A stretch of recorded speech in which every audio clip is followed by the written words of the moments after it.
Me convertí en una feminista radical, arruiné mi vida amorosa y ahora me arrepiento. Hola a todos. Soy Pamela, tengo 28 años, y quiero compartir algo que nunca imaginé escribir ni mucho menos admitir en voz alta. Hace algunos años me involucré profundamente en el feminismo, pero con el tiempo terminé adoptando una postura radical que me cambió por completo, y no para bien. Esta es la historia de cómo me dejé llevar, cómo lastimé a alguien que realmente me amaba y cómo yo misma arruiné una relación que podría haber sido la mejor de mi vida. No sé si esto sirva como desahogo, como advertencia o simplemente como una confesión. Lo que sí sé es que necesito escribirlo. Mi historia con el feminismo empezó de una manera muy común. Cuando tenía 22 años comencé a interesarme en temas sociales. Veía muchas noticias sobre desigualdades, violencia, acoso y temas que siempre me habían incomodado, pero nunca había reflexionado a fondo. Una amiga de la universidad me invitó a un par de charlas y talleres que organizaban colectivos feministas, y ahí fue donde descubrí un espacio que me parecía seguro y enriquecedor.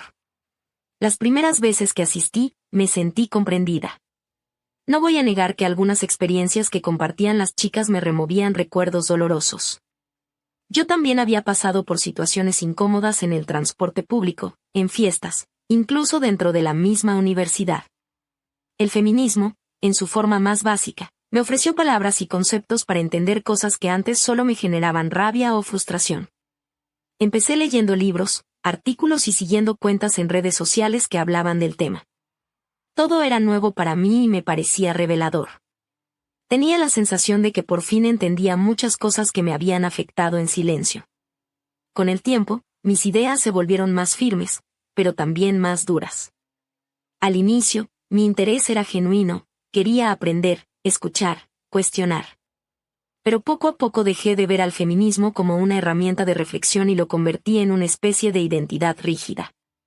Dejé de leer autores que criticaban al movimiento porque los consideraba traidores o cómplices del sistema. Solo consumía información que reforzara lo que yo ya pensaba. En las reuniones a las que asistía se repetían frases como los hombres son todos iguales, ninguno merece tu confianza o el amor romántico es una trampa patriarcal. Al principio me parecían exageraciones, pero con el tiempo empecé a repetirlas yo también. En redes sociales publicaba mensajes incendiarios, atacaba a cualquier persona que opinara distinto, incluso a otras mujeres que no coincidían conmigo. Sin darme cuenta, comencé a construir una versión de mí misma que estaba en guerra contra medio mundo. Lo peor es que me sentía orgullosa de eso. Pensaba que estaba despertando, que había abierto los ojos y que todos los demás eran ingenuos o estaban cegados. En medio de esa etapa conocí a Daniel. Él tenía 26 años y trabajaba como ingeniero. Nos presentó un amigo en común en una reunión pequeña. Desde el principio me llamó la atención porque era diferente al estereotipo que yo ya me había acostumbrado a tener de los hombres.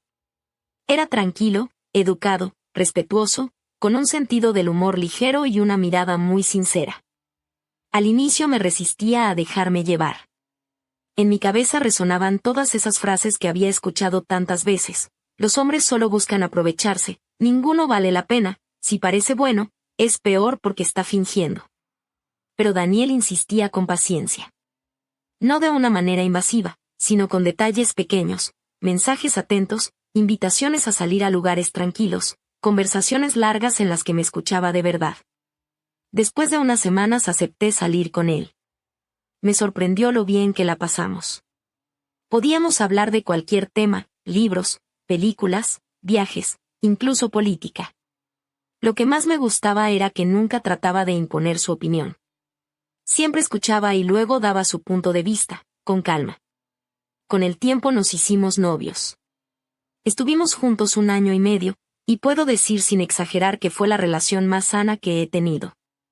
Daniel era atento, detallista, siempre preocupado por mí. No era perfecto, claro, pero en lo esencial era un buen hombre. Me acompañaba en mis momentos difíciles, me apoyaba en mis proyectos y me hacía sentir importante. El problema no era él. Era yo. Aunque por dentro disfrutaba estar con él, mi mente seguía atrapada en las ideas radicales que había absorbido. Tenía un conflicto interno constante. Una parte de mí se sentía feliz y segura con él, pero otra parte me repetía que estaba cayendo en la trampa patriarcal. Recuerdo que en varias ocasiones lo acusé de cosas que no había hecho. Si se retrasaba en responder un mensaje, yo asumía que estaba ignorándome. Si me decía que quería pasar un fin de semana tranquilo en casa, yo pensaba que no quería verme. Llegué a cuestionarlo por cosas tan simples como pagar la cuenta en un restaurante, porque en mi cabeza eso era un intento de ejercer poder.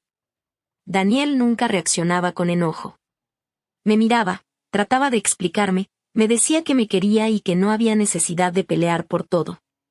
Y eso me hacía sentir aún peor, porque en el fondo sabía que estaba siendo injusta, pero mi orgullo no me dejaba admitirlo. El punto de quiebre llegó una noche en la que discutimos por algo insignificante. Habíamos salido a cenar y al volver a casa yo le reclamé porque le abrió la puerta a una mujer mayor que entraba al edificio. Le dije que ese gesto era paternalista y que estaba actuando como si las mujeres fueran incapaces de abrir una puerta. Él me miró sorprendido y trató de explicarme que lo hizo por cortesía, no porque pensara que esa señora no pudiera hacerlo sola. Pero yo estaba tan encerrada en mi papel de feminista radical que lo acusé de ser machista disfrazado. Esa fue la primera vez que lo vi realmente molesto. Me dijo que estaba cansado, que por más que intentaba demostrarme su amor y respeto, yo siempre encontraba una forma de verlo como algo negativo. Esa noche se fue.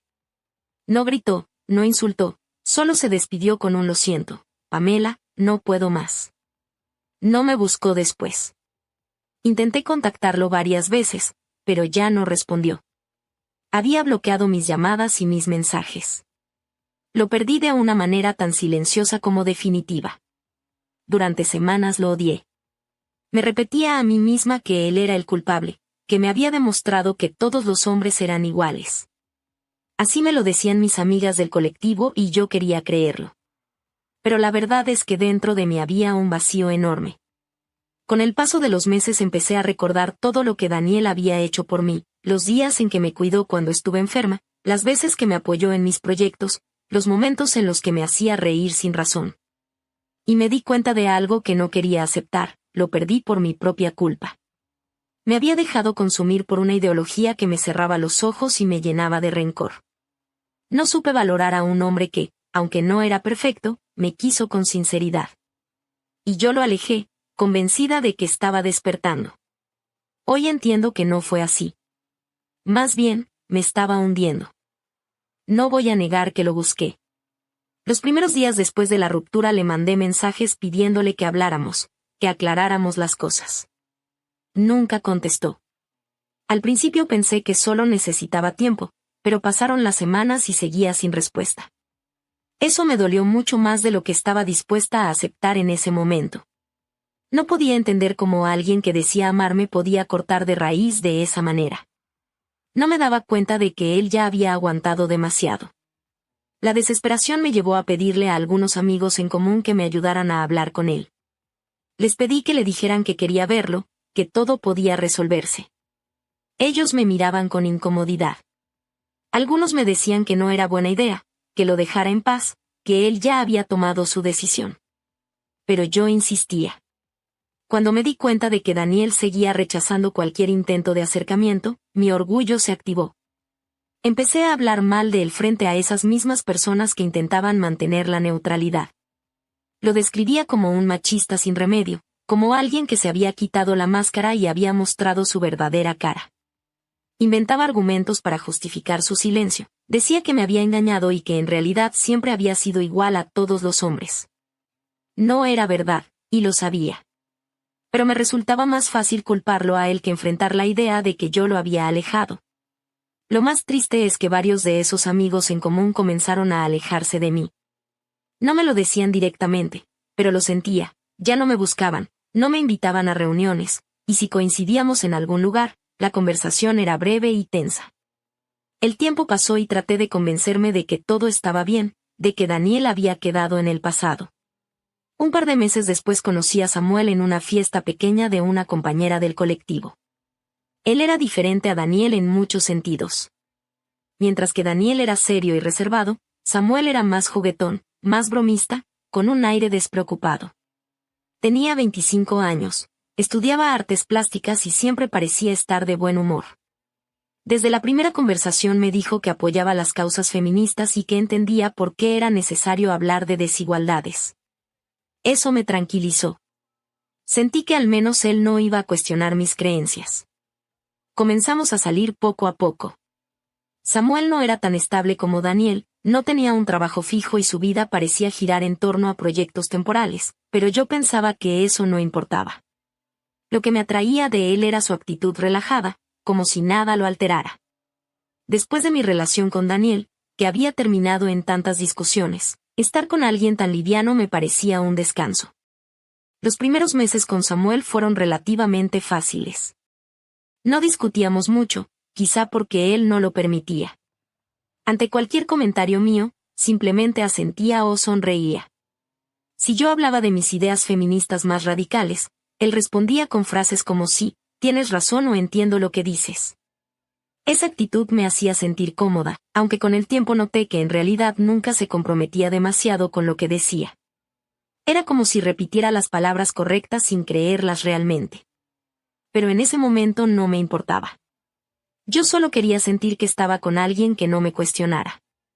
Lo describía como un chico tranquilo, divertido, que sabía cómo sacarme una sonrisa en momentos tensos. Tenía ocurrencias inesperadas, como improvisar dibujos rápidos en servilletas o inventar juegos de palabras en medio de una conversación.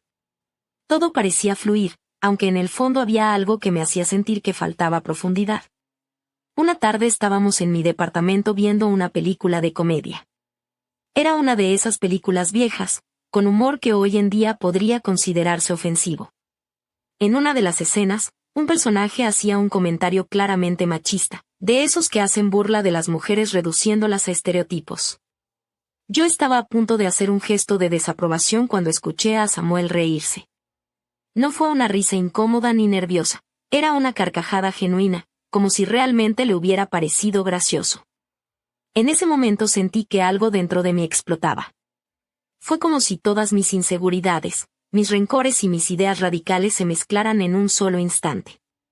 Me giré hacia él y le pregunté con un tono duro. ¿Te parece gracioso?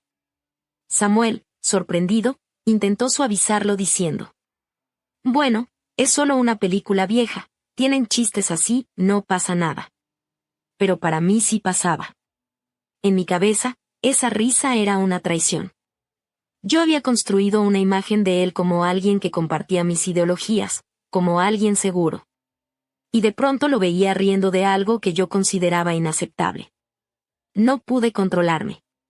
Le grité. Le dije que era un hipócrita, que se hacía el progresista solo para quedar bien, que en el fondo era igual que todos. Sentí como mi voz se elevaba más y más, mientras él apenas intentaba calmarme. Recuerdo que se quedó callado, mirándome con una mezcla de sorpresa y desconcierto. No respondió con enojo, no se defendió, simplemente me escuchó mientras yo descargaba toda mi frustración. Al final, le dije que no quería seguir con alguien que se reía de esas cosas, que no tenía sentido estar juntos si no compartíamos valores. En ese momento, sin pensarlo demasiado, lo dejé. Lo extraño es que hasta la fecha no entiendo por qué reaccioné de manera tan desproporcionada. Era un chiste en una película, ni siquiera un comentario personal suyo. Quizá podría haberlo hablado, explicarle cómo me hacía sentir. Pero no lo hice. No quise escuchar razones. Simplemente exploté y corté la relación. Después me encerré en la idea de que había hecho lo correcto, de que era una señal de alerta que debía tomar en serio. Pero con el tiempo me fui dando cuenta de que esa explosión decía más de mí que de Samuel. No era tanto lo que él había hecho, sino todo lo que yo cargaba encima, mi resentimiento hacia Daniel, mis frustraciones, mi necesidad de sentir que tenía la razón siempre. Samuel solo fue el detonante. Hoy, al recordar ese episodio, siento vergüenza. No porque Samuel hubiera sido perfecto, sino porque me doy cuenta de que lo juzgué de manera injusta y abrupta. Nunca le di la oportunidad de explicarse, nunca me detuve a pensar si su risa realmente significaba que él apoyaba ese tipo de ideas. Simplemente asumí lo peor y actué en consecuencia. Lo más duro es reconocer que yo misma me estaba convirtiendo en alguien que decía luchar contra la intolerancia, pero en realidad era incapaz de tolerar nada que no encajara exactamente con mi visión. Esa relación no duró ni 6 meses, y terminó de una manera tan repentina que a veces me cuesta recordar qué fue lo que la inició. Lo único claro es que, otra vez, me quedé sola. Después de Samuel, mi vida empezó a tomar un rumbo cada vez más marcado por el feminismo radical. No quiero decir que todo el feminismo sea así, pero mi versión lo era, inflexible, intolerante y agresiva. Había convertido mis ideas en un dogma que no podía cuestionar. Con el tiempo empecé a notar que nadie quería estar cerca de mí de manera romántica. Hubo algunos intentos de relación, un par de chicos que conocí en el trabajo, otros a través de amigos en común, pero todos se alejaban. Algunos me decían que yo era demasiado intensa, otros simplemente desaparecían sin explicación. En las pocas citas que tuve, bastaba con que el chico dijera algo que yo consideraba mínimamente problemático para que explotara. No tenía paciencia, no intentaba dialogar, simplemente lo tachaba de machista y me alejaba. Era como si estuviera buscando excusas para confirmar mis prejuicios. Una vez, un amigo en confianza me dijo en tono de broma que yo me había convertido en la feminista final boss, como esos jefes finales de los videojuegos que nadie quiere enfrentar porque sabes que es imposible ganar.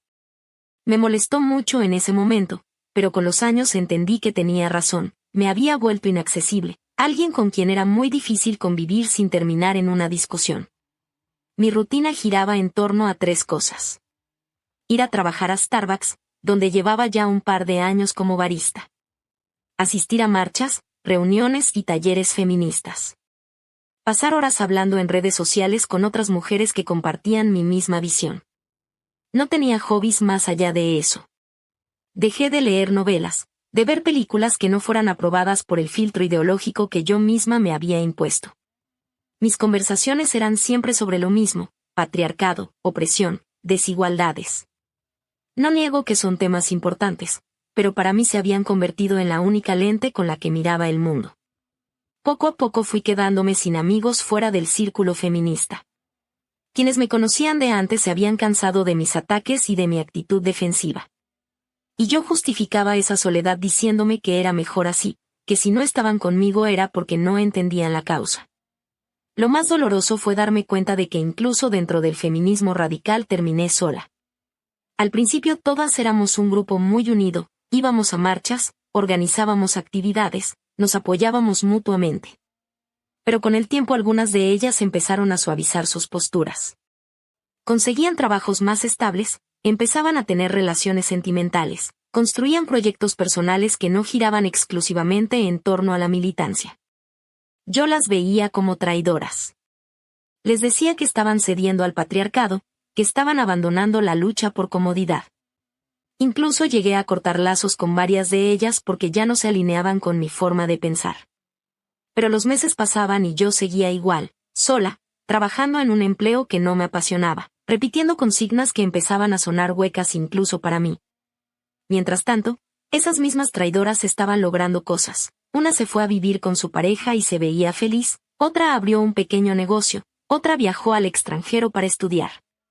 Me dolía admitirlo, pero ellas tenían razón en algo, la vida no podía reducirse a una guerra eterna contra todos. Yo seguía aferrada a esa rabia, y lo único que conseguía era aislarme más. Hace 2 semanas recibí una noticia que me sacudió. Una amiga en común, de esas pocas que aún me hablaban de vez en cuando, me contó que Daniel se había casado. Al principio no supe cómo reaccionar. Me limité a sonreír y fingir que no me importaba. Pero cuando llegué a casa y estuve sola, sentí un golpe en el estómago. No era que quisiera volver con él, eso ya estaba muy lejos en el pasado. Era más bien la imagen de lo que había perdido, un hombre que realmente me había querido y al que yo había alejado con mis actitudes. No lo lloré como se llora un amor que quieres recuperar. Lo lloré como se llora una oportunidad desperdiciada. Me di cuenta de que nunca lo valoré, y ahora él había seguido adelante con su vida, construyendo lo que yo alguna vez pensé que quería.